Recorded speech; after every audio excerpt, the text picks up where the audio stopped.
Mahatma Gandhigi nupigi maming kari kawi? Handak lakadoriba 2026 ki FIFA World Cup asida karamba country na host oiraga sanagadauri mayam khangbibra? Asigumlaba factsing ngasigi video asida pudura lakli. Facts Manipuri hariba channel asibu subscribe to sanbiyo. Fact number 1 da lakadoriba 2026 FIFA World Cup asida Canada, Mexico, United States hariba country ahum asina host oiduna sanagadauri.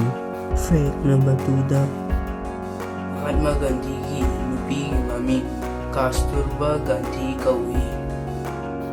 Fact number 3 da world da ehanhanna Balland'Or award lwkeba nupa asi mayam khangbibra?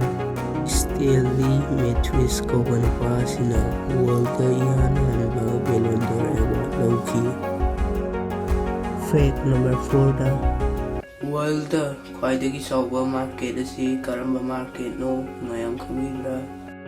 China da laiba EU market hariba asina world da khwaidagi chauba market oide. Mayamna nungsibiduna aigi video asibu subscribe tausanbiramo.